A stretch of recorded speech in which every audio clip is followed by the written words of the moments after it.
Salut à tous, c'est Alexandre, j'espère que vous allez très bien. Aujourd'hui on se retrouve pour une nouvelle vidéo où on va présenter ensemble des nouveaux leurres Volken. Le deuxième épisode de la série à la découverte des leurres Volken et Lucky Fisher.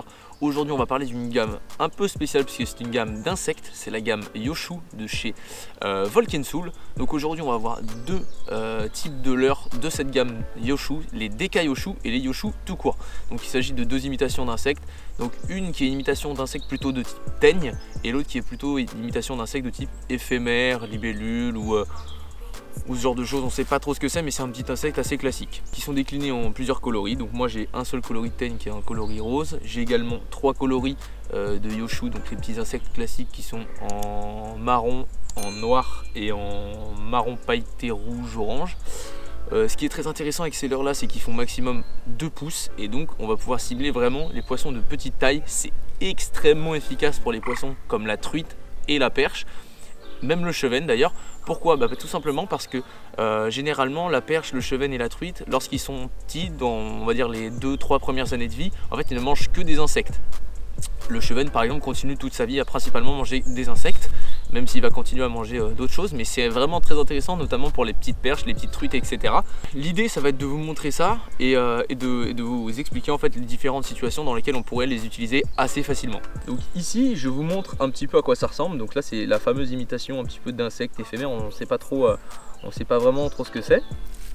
Donc ce qui est hyper intéressant en fait, c'est qu'ici on va pas avoir de nage, on va tout simplement imiter un insecte qui va se laisser dériver sur l'eau au fil du courant ou tout simplement qui va rester juste sous la surface selon comment on le monte.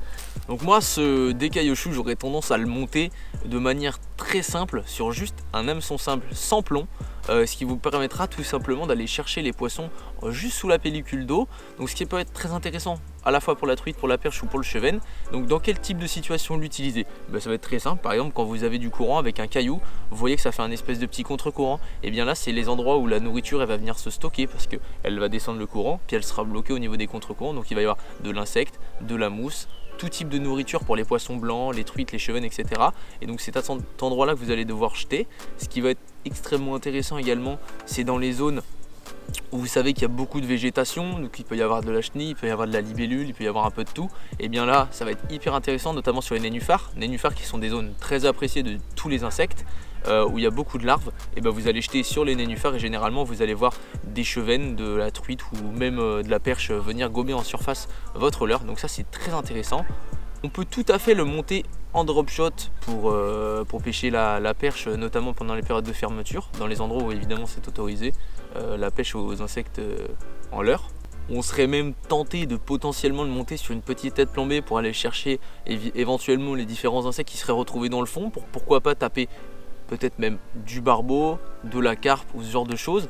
Après c'est difficile, c'est à l'appréciation de chacun, ça peut être fait dans toutes les situations. Moi je préconise tout de même de les utiliser dans des endroits où il y a peu de fond avec un petit peu de courant, qui sont généralement très appréciés des différents insectes, surtout quand il y a beaucoup d'humidité. Maintenant on va passer sur le Yoshu classique. Donc là c'est une imitation de teigne, donc ici une teigne rose. Ce qui est vraiment très intéressant, c'est qu'on n'a rien, c'est vraiment une imitation très réaliste, si ce n'est la seule chose qui va différencier, ça va être la couleur. Donc ici vis-à-vis de cette petite imitation de teigne, on peut l'utiliser dans toutes les situations, un peu de la même façon que l'imitation d'insectes qu'on a vu au préalable. On va quand même préconiser ça dans les courants, dans les endroits où il y a les insectes qui se retrouveraient coincés, où il y a beaucoup de végétation, etc. Mais c'est aussi très intéressant, notamment dans les zones un peu plus calmes, en drop shot dans le fond. Donc comme vous pouvez le voir ici avec la vidéo qui s'affiche, j'ai touché quelques poissons avec ces leurres là en drop shot pendant la période de fermeture, puisque c'était des imitations d'insectes très classiques et que du coup on va rechercher évidemment que la perche dans les zones de deuxième catégorie ou la truite dans les zones de première catégorie. Voilà, c'est tout pour cette petite présentation, j'espère que ça vous aura plu. C'est un leurre qui coûte vraiment pas cher et qui est très efficace, donc j'espère que vous testerez ce petit truc, parce que c'est vraiment un produit que moi en tout cas je trouve vraiment sympa. Et puis franchement pour la truite je pense que ça peut être vraiment cool, j'ai pas encore essayé mais je pense qu'il y a moyen de donner du lourd. Donc voilà, c'était Alexandre, j'espère que ça vous a plu, ciao.